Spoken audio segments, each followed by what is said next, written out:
Selalu dituduh, saudara-saudara, yang mensukseskan reformasi itu adalah tokoh-tokoh TNI dan Polri.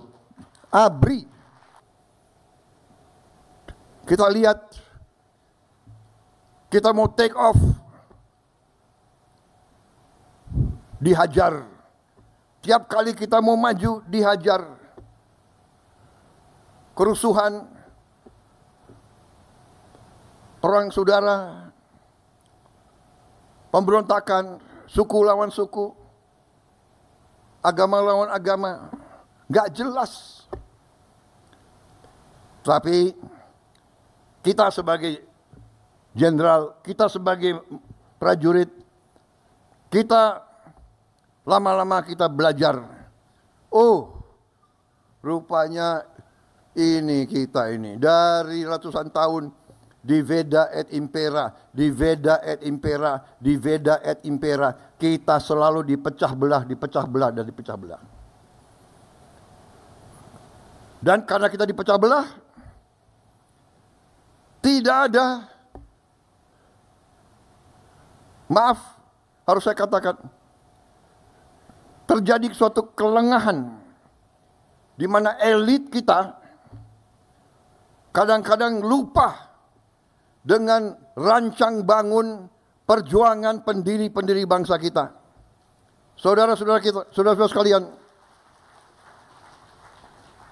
suatu kehebatan angkatan 45 yang kita akui, Bung Karno dan generasi-generasi itu memberi kepada kita Pancasila dan Undang-Undang Dasar 1945. Dan itu selalu menjadi pegangan kita, seolah-olah Sabta Marga ada Pancasila, ada Undang-Undang 45. Sumpah Prajurit ada. Setiap produk selalu ada Undang-Undang Dasar 45 Pancasila. Tapi maaf, saya katakan banyak di antara elit yang tidak memahami atau tidak mau memahami atau pura-pura tidak mau lihat arti dari pasal-pasal penting dalam Undang-Undang 45. Dan karena itulah kita melihat bahwa kekayaan kita selama puluhan tahun mengalir ke luar negeri.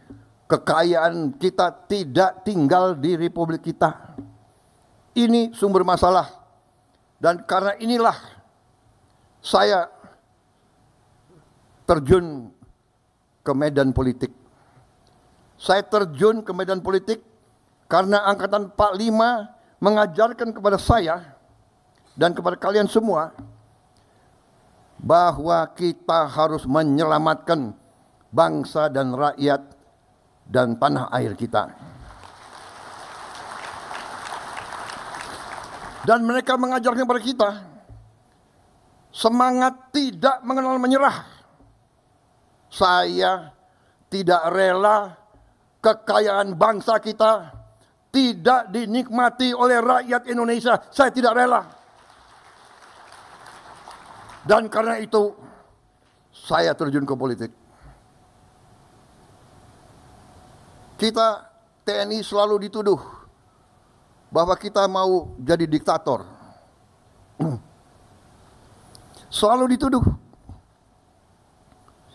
Padahal saya ingatkan ke banyak tokoh-tokoh situ. Coba buka sejarah dunia, ya.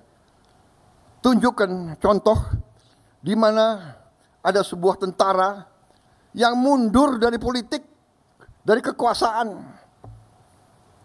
Kita mundur dengan rela. Reformasi itu, saudara-saudara, yang mensukseskan reformasi itu adalah tokoh-tokoh TNI dan Polri. ABRI. Kita harus mengatakan apa yang benar. Dan maaf, sekarang kalau disurvei rakyat Indonesia mana institusi yang paling Anda percaya? Tanya rakyat. Yang teratas adalah TNI, tentara. Silakan. Bukan kita yang bikin survei.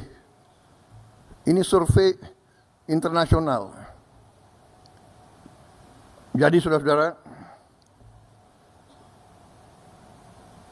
yang ingin saya sampaikan, bahwa TNI karena sifatnya, karena semangatnya, karena kita diseleksi, direkrut, yang masuk biasanya adalah mereka-mereka yang patriotik. Jadi, begitu pensiun, begitu kita keluar dari tentara, rasa cinta tanah air, rasa tanggung jawab, rasa ingin berbakti, rasa ingin menyelamatkan bangsa dan negara masih kuat. Dan karena itu senior-senior TNI ada yang terjun ke politik. Pak Edi Sudrajat, Pak Tri bikin partai. Pak SBY bikin partai. Pak Wiranto bikin partai. Saya bikin partai. Kita kenapa? Karena kita ingin berbakti. Karena kita pada ujungnya kita mengakui kedaulatan rakyat. Kita tunduk kepada kedaulatan rakyat. Karena itu kita mau berkuasa dengan meminta mandat dari rakyat. Meminta mandat dari rakyat. Kita tidak mau, TNI tidak mau berkuasa dengan senjata. Pak Harto tidak mau berkuasa dengan senjata. Beliau tampil karena ada vakum, karena ada krisis. Janganlah kita mau kutak-kutik kebenaran. Janganlah kita mau kutak-kutik sejarah. Kita patriot, kita kesatria. Katakanlah yang benar itu benar dan yang salah itu salah.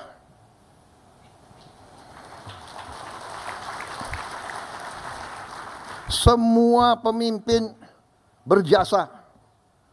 Saya di sini, saya bisa maju, saya bisa punya keyakinan bahwa kita akan banyak hasil karena landasan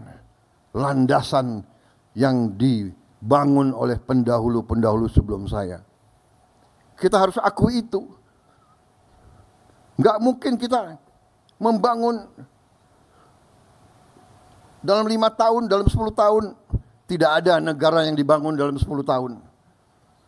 Tapi apa yang dilahirkan oleh presiden-presiden kita, dan tidak hanya presiden, membangun bangsa itu tidak hanya 1-2 orang. Jadi saudara-saudara, apa yang saya ingin sampaikan? Saya ingin sampaikan bahwa kita sebagai punawirawan dari segi kedinasan, benar kita sudah menyerahkan kepada generasi selanjutnya. Tapi sebagai patriot, sebagai warga negara, kalau kita masih punya kemampuan, kalau kita masih punya semangat, kalau kita masih punya sesuatu yang bisa kita sumbangkan kepada negara dan bangsa, ya, kita harus menyumbang apa yang kita bisa sumbangkan. Karena itu saudara-saudara, kita hargai semua sikap, semua pendapat, tapi tentunya kita harus belajar dari sejarah. Kita harus lihat kenyataan yang sedang berlaku. Bahwa di dunia ini sekarang, ya, hanya yang kuat yang survive. Ini fakta dan kenyataan. Negara-negara yang tidak kuat punah. Kenapa dia punah? Dia tidak mampu bertahan. Kenapa dia tidak mampu bertahan? Karena dia tidak bisa mengamankan sumber-sumber kekayaan dia sendiri. Kalau suatu bangsa tidak bisa menguasai sumber kekayaan sendiri, bangsa itu miskin. Sangat sederhana. Saudara-saudara sekalian. Dan kita harus mengerti, mantan prajurit-prajurit ini harus mengerti. Perang kita tidak inginkan. Perang dahsyat. Tapi kadang-kadang kita dipaksa untuk perang. Kita dipaksa. Kalau kita tidak berani ambil keputusan untuk perang, tidak kita merdeka. Karena Belanda tidak mau memberi kemerdekaan kepada kita.